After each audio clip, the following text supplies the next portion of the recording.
7 days after the company reset the entire foundation of the TV product with a new direction that saw either heel or babyface turns for all the top characters outside of Rock, along with Jerry Lawler coming back to take his spot on commentary to reunite the JR and King partnership, and Ric Flair making his wrestling TV return to kick off the major storyline that will lead to the split of the brands heading into 2002. Vince McMahon and Kurt Angle opened Raw after last week closing the show with its biggest audience in months for the Flair return, and with Flair spiking numbers to over 7.2 million viewers in the short overrun segment of last Monday, with a strong boost expected for the follow-up, SmackDown on Thursday, which saw Flair opening the show with McMahon to announce the Vengeance pay-per-view headliners of Rock and Austin defending the world titles against Jericho and Angle, with the winners facing off on the same night for the Undisputed title, came in bad timing on a holiday night on Thanksgiving, with no real indication on a possible Flair spike outside of it holding steady, with the show drawing the same 3.3 rating it did on the same week in 2000 despite a much lower overall average this year,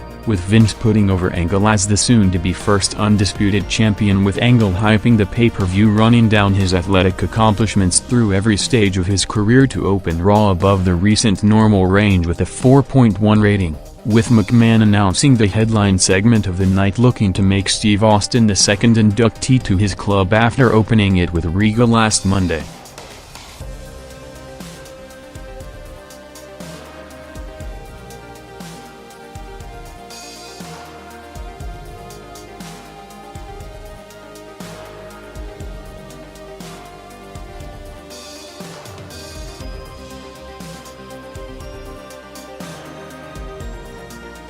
With Vince McMahon in a public interview a few weeks back saying that the roster split will take place anywhere between November to after WrestleMania 18 in March, with no official date scheduled yet. Last Wednesday things got more official, as during a media conference call Linda McMahon announced the first Raw of 2002 on January 7th as the now targeted date for the split in what is set to be a massive game-changing show taking place from Madison Square Garden, along with confirming plans to add an extra pay-per-view a month from the second half of 2002 and up to 100 house shows a year, with the split cruise as a way to counter the per-show drop and increase the total number of attendance and revenue overall, with the company as a consequence of the split set to face the ramifications of ticket-buying fans only getting to see half or less of the top names after years of getting the full star power roster and loaded cards throughout the peak of the boom period. With Linda commenting on the last few months of the Invasion angle, saying that ratings dropped because the storylines were not as compelling as before in the weekly TV shows, with the company experiencing creative confusion in recent months with the inter-promotional angle, which they now fixed as everything is back under the WWF banner,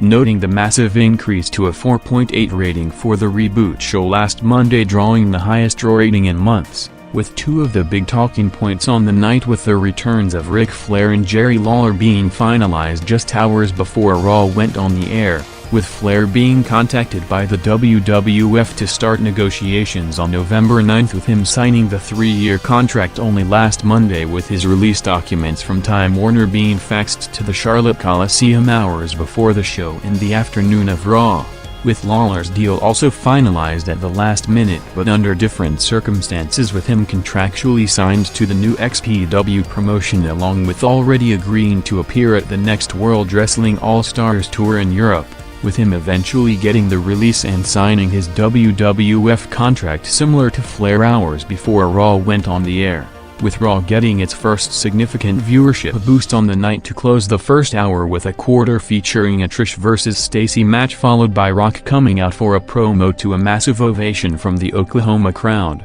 bumping Raw over 500,000 viewers to a first-hour high 4.5 rating, with Rock responding to the two announced title main events booked for the Vengeance pay-per-view, saying that instead it should have been the two champions facing each other, with Rock vs. Austin for the Undisputed title and the rematch of the biggest money match in history from WrestleMania 17.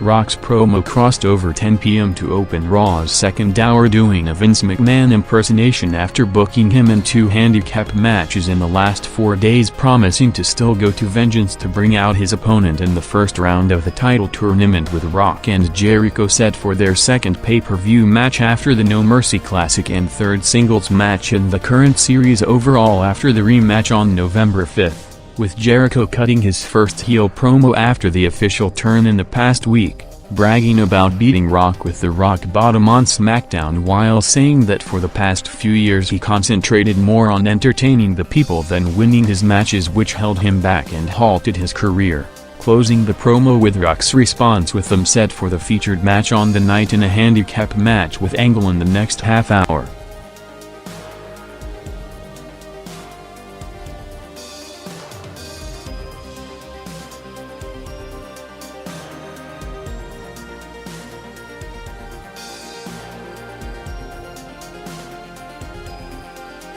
With the pay-per-view advertising set to heavily push the crowning of the industry's first ever Undisputed Champion with the triple main event of Rock, Austin, Angle and Jericho, the pay-per-view promotion up until last Thursday was heavily focused on the show being Triple H's potential return from injury, with the pay-per-view commercial which saw Hunter and several soundbites all but confirming his return, along with the promotional poster sent to cable companies months in advance, built around Triple H, who now looks set for a delay of at least a month, with him not scheduled to appear at the event as originally planned, with JR on his weekly report saying that under the advice of his doctor James Andrews, Hunter's return may be held back a month to January, while leaving the door open for a possible appearance, saying that Hunter's upcoming doctor evaluation will determine his return date either in January or mid-December as originally targeted. With Raw after steady growth throughout the night having its only major drop between 10:15 to 10:30 and a quarter, mostly featuring Big Show vs Regal in a match built around an Angle in the bathroom in the past hour, which saw Booker T making his first TV appearance since Survivor Series, helping Regal win the match to write him back into TV storylines,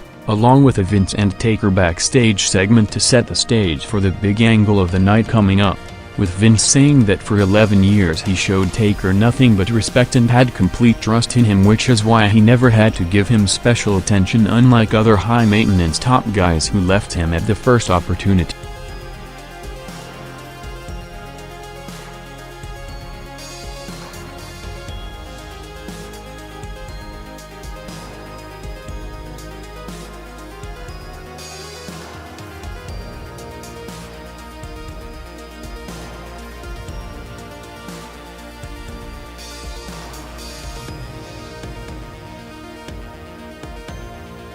With the Vince McMahon segment set to headline the broadcast in an over 20-minute commercial-free block to close the show, Raw saw its top-promoted match of the night, with Rock against Angle and Jericho being placed at an unusual time, with the majority of the match which moments before it saw Ric Flair making his first and only appearance in front of the crowd, to a big reaction, adding Kane as Rock's partner to make it a tag match, taking place midway through the second hour between 10:30 to 45 p.m. to bump Raw back over 700,000 viewers to a 4.5 rating in the biggest viewership gain and join highest full quarter of the night during Raw's originally scheduled 2 hours, with The Rock and Kane vs Jericho and Angle tag match going 7 minutes to end, with Rock getting his win back on Jericho from last Thursday to pin him with a DDT for the finish.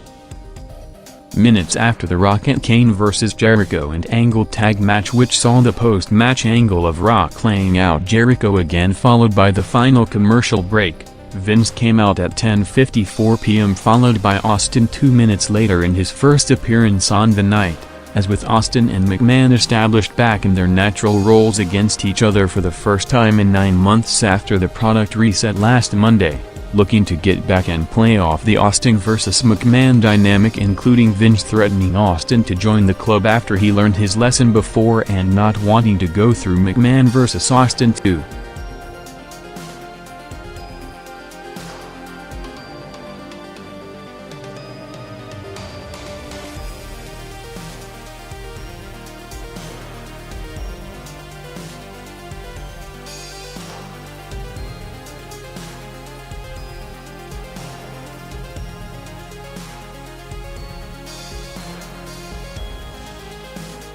With McMahon and Austin in the ring moments away from the unlikely idea of Austin agreeing to join the club, Raw crossed over 11 p.m. with Austin teasing doing it in a unique visual, taking Vince's chapstick gum and mouthwash before dropping to his knees, ending up with him laying out McMahon to bring out the entire Alliance Protection Group to fight him off through the crowd, with Vince instead targeting the laughing Jim Ross to bring him to the ring. And as with the show already 8 minutes past the top of the hour, Undertaker came out to make the save, to a big reaction from JR's hometown crowd, in a rare situation bringing up many of the names not heard on the WWF TV broadcast in years, while listing McMahon's top guys since taking over the company in the 80s, mentioning Hogan, Warrior, Savage, Piper, Bret and Michaels as the top guys who came and went while he was there throughout it all, loyal to McMahon for over a decade. Setting the stage for the turn by asking JR if he was going to kiss his ass like he did for all his years in the company, to end with Taker laying out JR and forcing him to do it,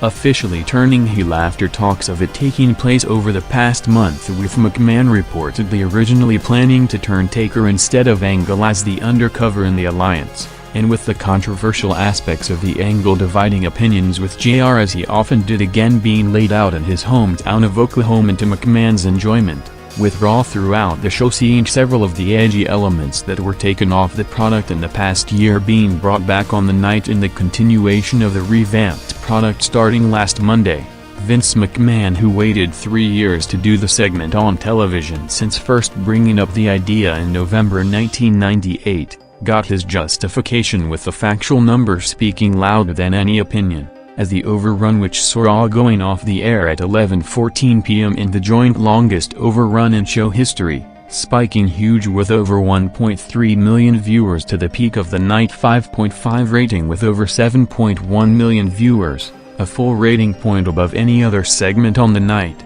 with Raw overall outside and coming off the massive spike of last week holding steady above its recent average with a 4.4 rating and its second highest rated show in almost 2 months.